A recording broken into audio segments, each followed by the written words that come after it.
Zombie apocalypse.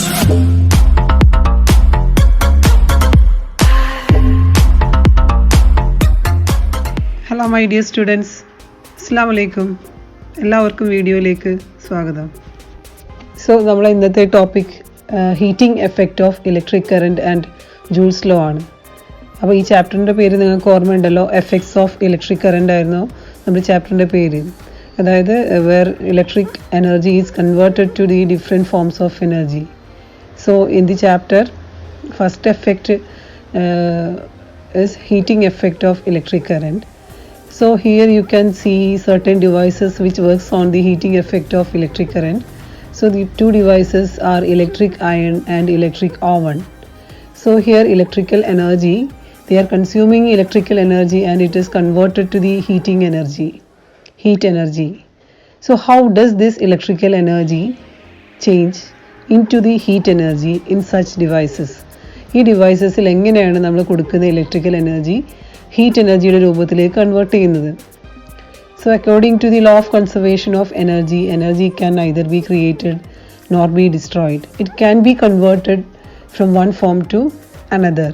ഊർജ്ജത്തെ നമുക്കൊരിക്കലും പുതിയതായിട്ട് നിർമ്മിക്കുവാനോ അതേപോലെ നശിപ്പിക്കുവാനോ സാധ്യമല്ല.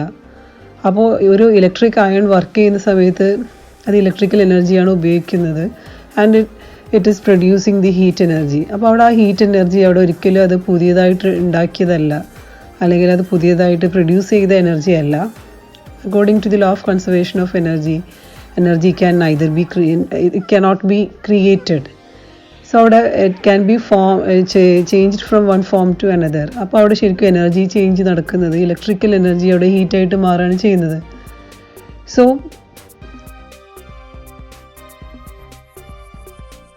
we have to calculate the heat energy produced in such devices. So let us discuss about an experiment. So here there are the materials required for this experiment is a nichrome wire, a 6-volt storage battery and connection wires. So here ഇവിടെ ഒരു 6 volt battery switch ഉപയോഗിച്ച് ഒരു nichrome വയറുമായിട്ട് connect ചെയ്യുകയാണ്. Connect ചെയ്യുമ്പോൾ 6 volt potential difference കിട്ടുമ്പോൾ ഈ nichrome വയറിലൂടെ ഒരു current pass ചെയ്യും. ഈ കറണ്ട് പാസ് ചെയ്യുമ്പോൾ കുറച്ച് സമയം കഴിയുമ്പോൾ നിക്രോം എന്ത് ചെയ്യും? It will get heated very fast. Because nichrome 9th ചാപ്റ്ററിൽ 9th സ്റ്റാൻഡേർഡിൽ നിങ്ങൾ പഠിച്ചിട്ടുണ്ട്. Nichrome is A resistor. Resistor means it is offering a resistance in an electrical circuit. അത് ഇലക്ട്രിസിറ്റിയെ റെസിസ്റ്റർ ഇസ് എ കണ്ടക്ടർ. അത് കണ്ടക്ടർ തന്നെയാണ്, but it is offering a great resistance in an electrical circuit. അത് കറണ്ടെ കടത്തി വിടുന്നുണ്ടെങ്കിൽ പോലും അത് opposition to the flow of charges will be very high. അങ്ങനെയുള്ള നിക്രോം വയറിലൂടെ കറണ്ട് പാസ് ചെയ്യുമ്പോൾ നിക്രോം എന്ത് ചെയ്യുന്നു? പെട്ടെന്ന് തന്നെ എന്ത് ചെയ്യുന്നു? It will become red hot while passing electricity. അത് ചുട്ടുപഴുത്ത അവസ്ഥയിലായി മാറുന്നു. നമ്മുടെ ഇലക്ട്രിക് അയണിൻ്റെ ഉള്ളിലും ഇലക്ട്രിക് ഹീറ്ററിൻ്റെ ഉള്ളിലുള്ള ഹീറ്റിംഗ് കോയിലൊക്കെ it is made of nichrome wire. ഈ നിക്രോം വയർ പെട്ടെന്ന് പ്രത്യേകത എന്താ വെച്ചാൽ കറണ്ട് പാസ് ചെയ്യുമ്പോൾ അത് വളരെ പെട്ടെന്ന് അത് വളരെ റെഡ് ഹോട്ട് എന്ന അവസ്ഥയിലേക്ക് എത്തുകയും അത് ഹീറ്റ് എമിറ്റ് ചെയ്യാനുള്ള കഴിവ് ഈ നിക്രോമിനുണ്ട്. അപ്പോൾ ഈ നിക്രോം വയറിലൂടെ കറണ്ട് പാസ് ചെയ്യുന്ന സമയത്ത് നിക്രോമിൽ പ്രൊഡ്യൂസ് ചെയ്യുന്ന എമൗണ്ട് ഓഫ് ഹീറ്റ് ആണ് നമുക്കിവിടെ കാൽക്കുലേറ്റ് ചെയ്യേണ്ടത്. അപ്പോൾ ഇവിടെ പ്രൊഡ്യൂസ് ചെയ്യുന്ന എമൗണ്ട് ഓഫ് ഹീറ്റ് കാൽക്കുലേറ്റ് ചെയ്യണമെങ്കിൽ നമുക്ക് ഇത് കൺസ്യൂം ചെയ്യുന്ന എമൗണ്ട് ഓഫ് ഇലക്ട്രിക്കൽ എനർജി, അതായത് 6 volt ബാറ്ററി, സ്റ്റോറേജ് ബാറ്ററിയാണ് it is offering the current to the electrical circuit. അപ്പോൾ ഈ 6 volt ബാറ്ററി എക്സ്റ്റെൻഡ് ചെയ്യുന്ന എമൗണ്ട് ഓഫ് ഇലക്ട്രിക്കൽ എനർജി എത്രയാണ് എന്നുള്ളത് കാൽക്കുലേറ്റ് ചെയ്താൽ മതി. അത് സർക്യൂട്ടിലേക്ക് കൊടുക്കുന്ന കറൻറ്റ് അല്ലെങ്കിൽ ഇലക്ട്രിക്കൽ എനർജിയാണ് എന്ത് ചെയ്യുന്നത്? ഈ ഹീറ്റിൻ്റെ രൂപത്തിലേക്ക് കൺവേർട്ട് ചെയ്യുന്നത്. അപ്പോൾ according to the law of conservation of energy, energy is neither created nor be destroy ചെയ്യപ്പെടുന്നില്ല. അതുകൊണ്ട് എത്ര ജൂൾസ് ഇലക്ട്രിക്കൽ എനർജിയാണോ അത് കൺസ്യൂം ചെയ്യുന്നത് അത്രയും ജൂൾസ് എന്ത് ചെയ്യുന്നുണ്ട്? ഹീറ്റായിട്ട് അത് എന്ത് ചെയ്യുന്നുണ്ട്? കൺവേർട്ടും ചെയ്യുന്നുണ്ട്. അപ്പോൾ amount of heat produced calculate ചെയ്യാനുള്ള മാർഗം ഈ ബാറ്ററി എക്സ്റ്റെൻഡ് ചെയ്യുന്ന amount of electrical energy calculate ചെയ്താൽ മതി. അത് രണ്ടും ഈക്വൽ ആയിരിക്കും. അപ്പോൾ നമുക്ക് ഇതിലൂടെ ജൂൾസ് ലോയിലേക്ക് കൂടി പോവാം. എന്താണ് ജൂൾസ് ലോ എന്നുള്ളത് സ്റ്റേറ്റ് ചെയ്യാം, ജൂൾസ് ലോൻ്റെ ഇക്വേഷൻസ് ഡിറൈവ് ചെയ്യണം, അതിൻ്റെ പ്രോബ്ലംസ് സോൾവ് ചെയ്യണം. Okay, so have a look at an electrical circuit. In the electrical circuit you can see a resistor R, and the ends of the resistor are X and Y, and X and Y are connected to the positive and negative terminals of a storage battery through a switch. And in the figure you can see a voltmeter which is connected in parallel to the terminals X and Y of the resistor, and there you can also see an ammeter connected in series in the circuit. So നിങ്ങൾ 9th സ്റ്റാൻഡേർഡിൽ പഠിച്ചിട്ടുണ്ട്, ഒരു ammeter is connected in series ആയിരിക്കും. അതിലൂടെ നമുക്ക് ആ സർക്യൂട്ടിലൂടെ flow ചെയ്യുന്ന current അമ്മീറ്ററിൽ measure ചെയ്യാം. And voltmeter shows the potential difference across the ends of the conductor, and there is a potential difference V is given in between the ends of the conductor. So ഇപ്പോൾ ഈ സർക്യൂട്ടിൽ current pass ചെയ്യുമ്പോൾ as there is a resistor, the resistor will get heated. അപ്പോൾ അതിപ്പോൾ nichrome വയറാണ്, resistor nichrome വയറാണെന്ന് ഇരിക്കട്ടെ. അപ്പോൾ ആ നിക്രോം വയറിൽ പ്രൊഡ്യൂസ് ചെയ്യുന്ന എമൗണ്ട് ഓഫ് ഹീറ്റ്, അതിനാണ് എച്ച് എന്ന് പറയുന്നത്. H is the amount of heat produced in a conductor due to the flow of electric current. അതായത് ഇലക്ട്രിക് കറൻറ്റ് ഫ്ലോ ചെയ്യുന്നത് കൊണ്ട് ഒരു കണ്ടക്ടറിൽ പ്രൊഡ്യൂസ് ചെയ്യുന്ന എമൗണ്ട് ഓഫ് ഹീറ്റാണ് ക്യാപിറ്റൽ എച്ച്. ഈ എച്ച് ആണ് നമുക്ക് കാൽക്കുലേറ്റ് ചെയ്യേണ്ടത്.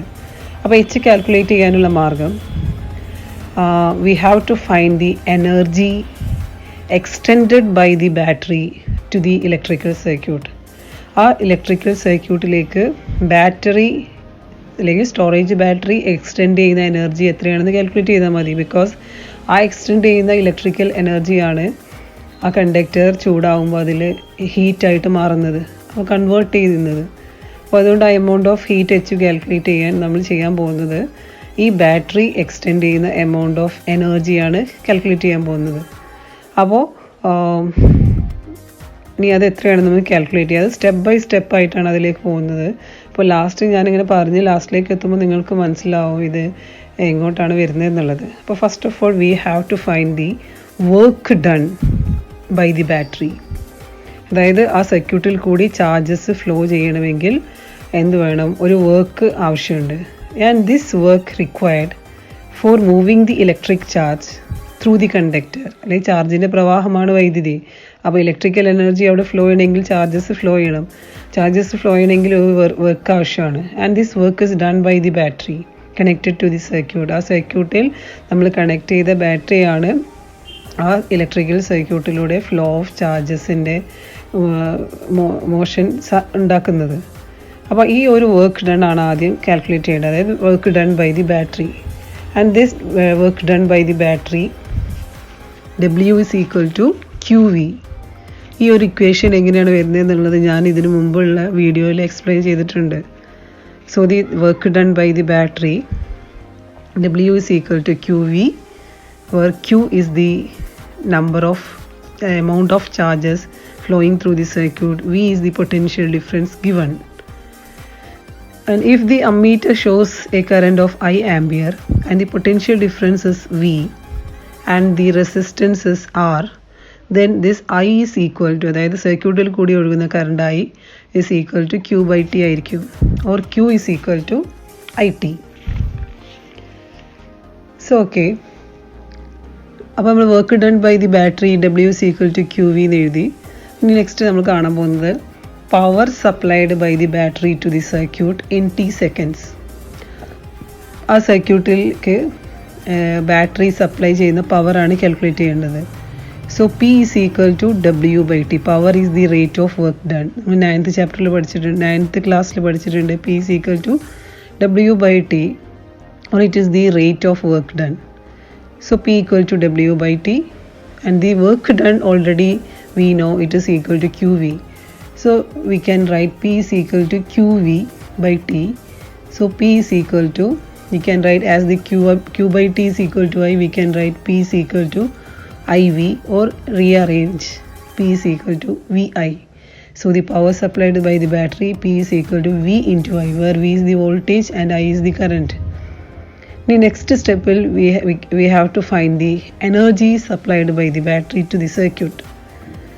The energy supplied by the battery to the circuit is equal to PT. ഇതും നിങ്ങൾ കഴിഞ്ഞ വർഷം പഠിച്ചിട്ടുള്ള ഇക്വേഷൻ ആണ്. P is equal to power is equal to W by T. You know, this power is also equal to E by T because the work done is equal to the energy consumed. So we can write P is equal to E by T. From that equation, we will get E is equal to PT. So here we are using this equation. Energy supplied by the battery is equal to power of the battery into time taken T. So E is equal to power is equal to VI. So we can substitute for P as VI. So E is equal to VI. Then already there is a T. So E is equal to VIT. So VIT is the energy supplied by the battery to the circuit. This amount of energy is converted to the amount of heat produced in the nichrome wire. By the law of conservation of energy, both the energy will be equal. No loss of energy. So the H, which is the heat produced in the nichrome wire due to the flow of electric current, H is also equal to VIT, where V is the potential difference, I is the current through the conductor, T is the time of flow of current. So the heat is developed since a current is available in the circuit in accordance with the voltage applied. അതായത് കൊടുത്ത വോൾട്ടേജിൻ്റെ accordance ആയി ഒരു current ആ സർക്യൂട്ടിൽ കൂടി ഒഴുകുന്നത് കൊണ്ട് ആ സർക്യൂട്ടിൽ എന്ത് ചെയ്യുന്നുണ്ട്, ഒരു ഹീറ്റ് പ്രൊഡ്യൂസ് ചെയ്യുന്നുണ്ട്. ആ ഹീറ്റ് എച്ച് എന്തിന് ഈക്വൽ ആയിരിക്കും? VITക്ക് ഈക്വൽ ആയിരിക്കും. Okay students, now let us examine the influence of resistance in changing electrical energy to heat energy. So first equation നമ്മൾ കണ്ടു, the amount of heat produced depends on the voltage applied, current through the circuit and time of flow of current. Is it depends on the resistance of the conductor. So let us find it out. So according to Ohm's law നമ്മൾ കഴിഞ്ഞ വർഷം പഠിച്ചിട്ടുള്ള Ohm's law, and one of the equations, V is equal to I into R. This equation is substituting on the equation H is equal to VIT. Then we will substitute for V. Then we will get H is equal to IR into IT. IT is already there. Vക്ക് നമ്മൾ IR എന്ന് substitute ചെയ്തു. അപ്പോൾ into ചെയ്യുമ്പോൾ I into I square. Then there is a R, then T. Then you will get H is equal to I square RT. So the heat developed in a current carrying conductor, it depends on the resistance also. അപ്പോൾ ഇവിടെ നമ്മൾ nichrome wire ചൂടായതിൻ്റെ കാരണം നമുക്ക് മനസ്സിലാക്കാം. Because as nichrome has high resistivity, it will get heated and becomes red hot. And this process by which heat is developed in a circuit on passing current is known as Joule heating or ohmic heating. അതായത് ഈ രീതിയിൽ ഒരു സർക്യൂട്ടിലൂടെ current pass ചെയ്യുമ്പോൾ അതിൽ heat develop ചെയ്യുന്ന പ്രോസസ്സിനെയാണ് നമ്മൾ joule heating അല്ലെങ്കിൽ ohmic heating എന്ന് പറയുന്നത്. അപ്പോൾ ഇതിനെ നമ്മൾ എക്സ്പ്ലെയിൻ ചെയ്യുന്ന ലോ ആണ് ജൂൾസ് ലോ. അപ്പോൾ Joule's law, it was stated by James Prescott Joule, and it states that the amount of heat, the heat developed in a current carrying conductor is directly proportional to the square of current through the conductor, resistance of the conductor and the time of flow of current through the conductor. Or we can write H is equal to I square RT, where I is the current in ampere, R is the resistance in ohm and T is the time in seconds. Okay, this equation is Joule's equation. H is equal to I square RT. So Joule's law, it is very helpful in devices that make use of heating effect of electricity. അപ്പോൾ ഈ രീതിയിൽ heating effect ഉപയോഗപ്പെടുത്തി work ചെയ്യുന്ന ഡിവൈസസിൽ നമുക്ക് explain ചെയ്യാൻ ആവശ്യമുള്ള law ആണ് ഇത് Joule's law, and it is very useful in those devices. Now let us find out the third equation of Joule's law. So we can substitute for I in the equation H is equal to I square RT. So all of you know by Ohm's law this I is equal to V by R. So substituting we can write V by R whole square into RT. So we can write V square by R square into RT. So square and R will get cancelled. Then we will get H is equal to V square T by R. So these are the three equations. First one is H is equal to VIT, and the second one is H is equal to I square RT, and the third one is H is equal to V square T by R. So these are the equations of Joule's law, and the problems related to Joule's law we will discuss in the next video. Thanks for watching. Thank you.